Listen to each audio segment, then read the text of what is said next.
재벌 엄마의 자식 농사. 우리가 부러워하는 것과 놓치는 것들. 자식 농사 참 잘 지었다. 요즘 재벌가 뉴스 밑에 가장 많이 달리는 댓글입니다.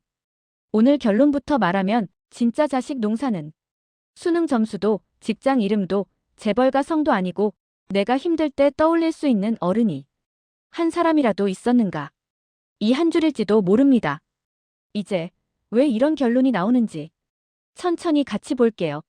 최근 기사들을 보면 재벌가 3세와 4세 자녀 이야기들이 유난히 많이 등장합니다.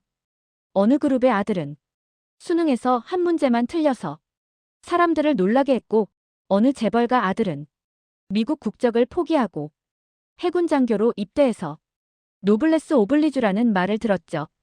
또 다른 집 자녀는 국제 레이싱 대회에 나가는 선수이고 또 다른 집 딸은 해외 명문대에 다니다가 아이돌로 데뷔해 재벌돌이라는 별명을 얻었습니다. 화면만 보면 정말 드라마 한 편 같아요.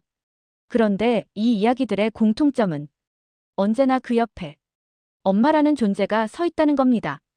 어떤 엄마는 아이 학예회, 입학식, 졸업식마다 빠지지 않고 참석했고 학군 좋은 동네로 이사까지 가며 학교 행사, 엄마 모임에 성실하게 나왔다고 전해집니다. 또 어떤 엄마는 이혼 후에도 아들의 임관식에 직접 찾아와 해군 제복 입은 아들을 향해 엄마 미소를 짓고 있었다고 하죠. 레이싱 선수 아들은 어머니가 시합마다 와서 응원해줘서 복받았다고 느낀다고 말합니다. 아이돌로 데뷔한 딸은 처음엔 엄마에게 반대도 많이 들었지만 공부에 대한 약속을 지키자 지금은 누구보다 든든한 지원자가 됐다고 합니다. 기사를 읽다 보면 이런 한 줄이 자연스럽게 떠오르죠.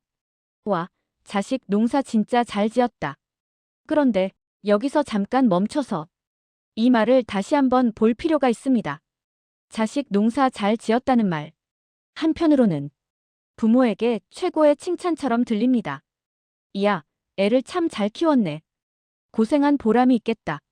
하지만 이 말의 뒤편에는 조금 불편한 그림도 숨어 있습니다. 마치 아이의 삶을 수확물처럼 보는 거죠. 수능 점수 좋으면 농사 잘 지었다. 좋은 직장, 좋은 직함 있으면 농사 잘 지었다. 반대로 성적이 평범하거나 진로가 꼬이거나 몸이나 마음이 아프면 입 밖으로 나오지 않더라도 속으로는 이렇게 평가할지도 모릅니다. 아, 저 집은 농사가 좀 망했네.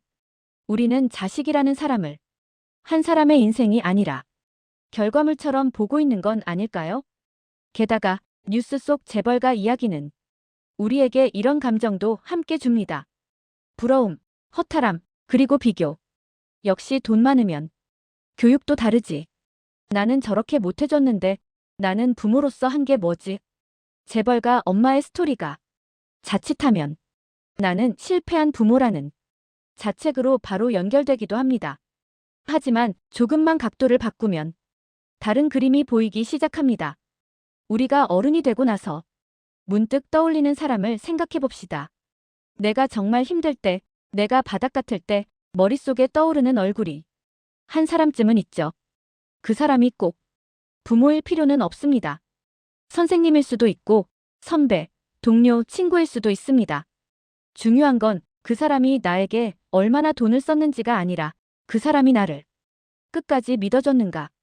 내가 흔들릴 때 내 편에 서 있으려 했는가. 이 두 가지입니다. 재벌가 엄마들의 이야기를 이 시선으로 다시 보면 조금 다른 지점이 보입니다. 학교 행사마다 찾아갔다는 건, 군 임관식에 함께 서 있었다는 건, 딸의 데뷔 무대를 지켜보고 레이싱 경기장을 찾아갔다는 건 돈으로만 하는 행위가 아니라 내가 내 인생의 관객이 되어줄게 라는 메시지이기도 합니다. 그렇다면 우리는 이렇게 물을 수 있습니다. 돈이 없어도 저 메시지는 줄 수 있지 않을까? 꼭 비싼 레슨, 비싼 유학이 아니라도 중요한 날 함께 가주는 사람. 힘들다고 말했을 때 내가 선택한 길이라며 비난부터 하지 않고 이야기를 들어주는 사람. 실패해도 다시 해보자라고 말해주는 사람. 이런 존재가 우리 인생에서 얼마나 귀한지 이미 알고 있습니다. 스펙은 시간이 지나면 자기속에서 한 줄로 줄어들지만 내 인생의 어른은 평생 마음속에 남으니까요. 그래서 처음에 말씀드린 결론으로 다시 돌아오게 됩니다. 진짜 자식 농사는 성적표도 연봉도 집안 이름도 아니라 그 아이가 힘들 때 떠올리는 어른이 나인가 아닌가. 이 질문에 조금이라도 그렇다라고 말할 수 있다면 우리는 이미 누군가의 인생에서 자식 농사를 꽤 잘 지은 어른일지 모릅니다. 그리고 한 걸음 더 나가보면 이건 자식이 없더라도 해볼 수 있는 질문입니다. 나는 내 주변 사람들에게 어떤 어른으로 남고 싶을까? 후배에게, 조카에게, 동료에게, 혹은 나보다 어린 친구들에게. 그래도 그 사람은 내 편이 되어줬어. 이 한 줄만 남을 수 있다면 그게 바로 어른으로서 우리가 지어가야 할 농사 아닐까요? 재벌 엄마들의 자식 이야기를 보면서 부러움으로 끝나버리면 우리에겐 남는 게 많지 않습니다. 하지만 그 장면을 빌려서 내 삶과 내 관계를 돌아본다면 뉴스 한 줄이 조용한 성찰의 시간이 될 수도 있습니다. 오늘도 끝까지 함께 해주셔서 고맙습니다. 여러분이 기억하는 내 인생의 어른은 어떤 사람이었나요? 그리고 여러분은 어떤 어른으로 기억되고 싶으신가요? 시간 괜찮으실 때 댓글로 여러분의 이야기도 조금 나눠주시면 저에게도 큰 힘이 될 것 같습니다.